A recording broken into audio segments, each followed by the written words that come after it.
right, this is John Beal with the MMA Outsider Podcast, joined with by our special guest, a Canadian top prospect. You've probably seen him on HDNet fighting for the MFC a number of times, Ryan Ford. Ryan, how are you doing? Doing good, man. Doing good. Well, like I said, I appreciate you doing the show. First off, you have a fight coming up with Aggression MMA. In a few weeks, you're fighting another top prospect, Tyson Steele. He's 8-1 now in his career. So really, in a way, he's kind of at a point where you were at earlier on in your career. You know, a rising guy. He's taking care of business, getting a lot of wins, and maybe hasn't fought someone with your level of experience who's been in the wars that you have. Do you feel like you have maybe a bit of an advantage knowing where he's at in his career and where he might be at mentally, and just having an experience advantage?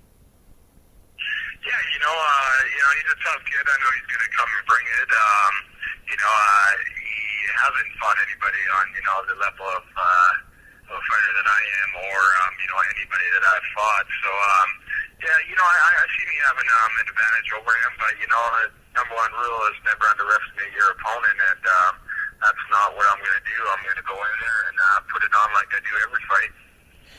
Right, and most fans I think have seen a number of your fights. You fought Pat Healy twice, Pete Spratt twice, a number of other tough guys. You got wins over Carl Prezy and some other tough dudes. I mean, looking back so far, what's honestly been, you think, your toughest fight and the one you learned the most from so far? I would have to say toughest fight would probably be they're all tough, I can't really narrow one down to be the toughest.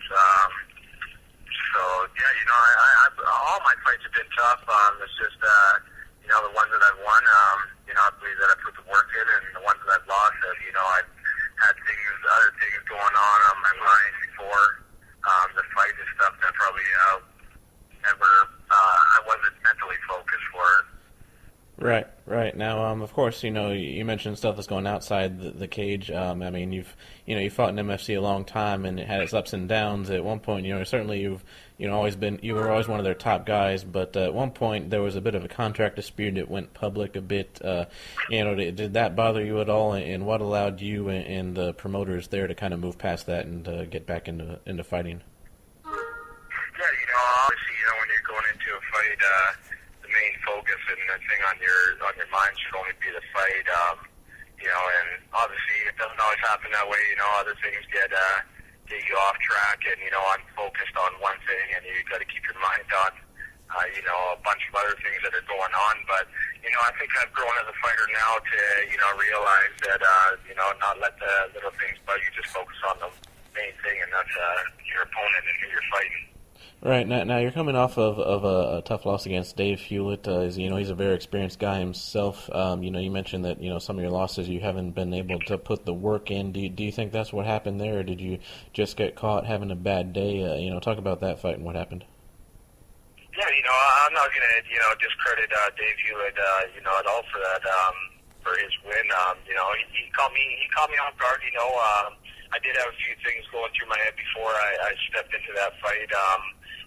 So I wasn't 100% focused on that fight, but I'm not gonna discredit his win. He won that fight. I can tell you right now that I'm way more focused and a lot hungrier going into this fight against Tyson Steele than I've ever been. I've actually finally been able to get out and train with a lot of high-level guys out at TriStar Gym.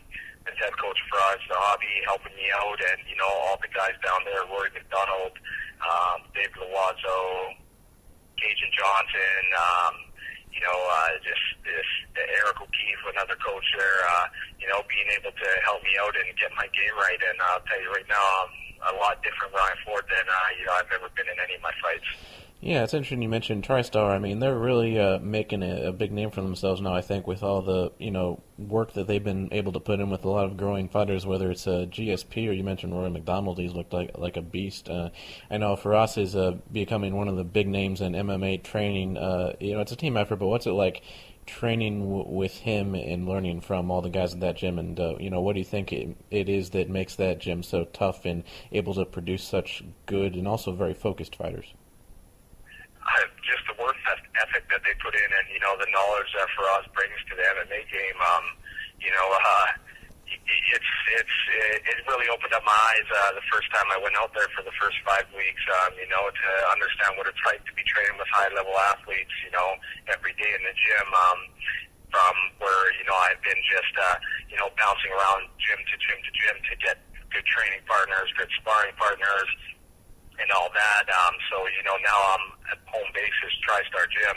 That's where I'm going to be training, and it's don't get any better than training with all the beasts out there. I can tell you right now. No, it really doesn't. Now, as far as Canadian MMA in general, I mean, I think there's always been a sense south of the border here we have a bit of an inferiority complex because we can tell there's a bit more passion up there. The UFC in Montreal show was just absolutely incredible, 50-some thousand fans. But for someone who trains up there and fights up there, Aggression MMA, TFC, MFC. I mean, there's so many medium level big shows. I guess what is it that there's so much good talent up there in Canada and so many dedicated fans. I mean, from your perspective, what do you think the difference is? I just really don't see a big difference. I just believe that the Canadian fans are always going to be there for their Canadian fighters.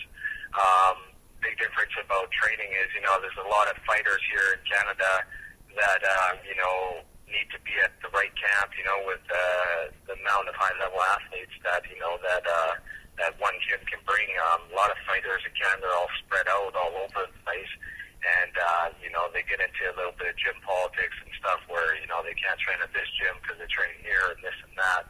I just believe that, TriStar Gym is by far the best gym in Canada here to be training, and, Yeah, so and I'm looking over your record. I mean, it probably doesn't surprise you because you've been in there with these guys. But I think you fought at least 6 UFC veterans, maybe more if I'm miscounting. Douglas Lima, who's a Bellator title contender right now. And Nick Hinchcliffe, another tough Canadian. Not to mention the fight with Hewlett. What's it been like for your career growth? I mean, you've been a highly touted prospect, really, from very early on, fighting tough veteran guys. Have you ever felt, like the pressure's been a little bit too much, or what's that learning experience been like, just being at such a high level for so long? Yeah, I got the fight in my blood. I don't think the pressure's been on me. Well, it's pretty much been on me ever since, my 4th, 5th fight when I first stepped in to fight Pete Spratt with only 9 months of training. But, I'm here to fight. I'm not going to back down. We all bleed the same color. Every man is a man. I just believe that, it's helped me in my career. A lot of guys who just started, wouldn't take the fights that I took. But me, I'm an athlete and I'm a fighter, so I like to challenge myself, and that's why when you look at my record, there's a lot of guys that I fought, that have way more experience than me, and who were training with high level guys their whole career, whereas I just started training with guys, high level guys at the point where I should have been training, just after my last fight. So, I think that my game's going to evolve a lot from now, and it's been 20 fights that, I've actually got to see it. So, I've been just getting away on, my athletic ability and my strength and, just being a fighter. Yeah, and I was actually about to ask you, I mean, even when I first saw your first fight against Pete Spratt early on, I mean, you could tell the athleticism was there, no doubt, and, obviously for a guy with 5 fights, the technique isn't going to be there all at once, but I'm not a gifted athlete, so I don't know what it's like, but for you when you're training, what do you do to keep from, I hear all the time from guys who train or coach other guys, especially that guys who are really good athletes, sometimes you have to get them to step back and remind them not to use their athleticism to maybe do something that technique-wise isn't the smartest thing to do and could get them in trouble as they move up. So how do you kind of keep that balance to use your athleticism but also make sure that you don't use it to skip some steps in the technique, in the fundamentals that you need to be following? Yeah, see, that's the thing that I'm learning now, because I've been getting away with fights just from using my athletic and my, my strength and my power to muscle out of things. Now, I know that I have to sit back and relax and, and enjoy the fundamentals and soak up all the technique because at the end of the day, when the competition gets higher and the class gets higher, the technique You know, I got the skill and the technique now, and now I can use the strength with it. So, yeah, you know, it's been a long go, but you know, I'm learning, and not much more you can do, but just keep learning. Right, and lastly, actually not lastly, I'm sorry, I got a couple more questions. I know there was news that came out a while ago that you were going to be signed to Bellator for an upcoming tournament. I mean, you know, certainly with Aggression and everything else up there, you have plenty of other opportunities, but is that still something that's going to be in your future, or what's going on with that? Oh, yeah, I've been signed with Bellator. You know, I was supposed to debut with them November 25th of last year, but a couple things came up where I wasn't able to. So I'm signed with Bellator. I'm going to be making my debut with them April 27th at their next show coming to Canada at Casino Rama. And then hopefully after that, you know, I put the win on the board there and enter the Season 7 welterweight tournament coming up in September, I believe. Oh, great. That sounds good, and I apologize for the beep in the background. My laundry's done. I'm sure you needed to know that. Yeah, and lastly, you know, as far as your career growth, and you know, obviously Bellator is going to be a huge opportunity for you. I mean, do you feel like at this point you're ready 100% to just fight, you know, the absolute best guys in the world now? Or, I mean, you know, are there a lot of areas that you feel like you need to work on? I mean, I'm sure you're getting, you know, now with the coaching you're getting there, you know, improving your game plan pretty quickly. But, you know, just where do you see yourself stacking up right now, and how much longer until you feel like you're going to be one of the elite fighters in the world? Yeah, sky's the limit. You know, I believe that, you know, I'll fight anybody right now. It's just, you know, the right decisions that I got to make, you know, and who to fight. You know, my career is still, you know, still young. I'm still in the gym every day learning.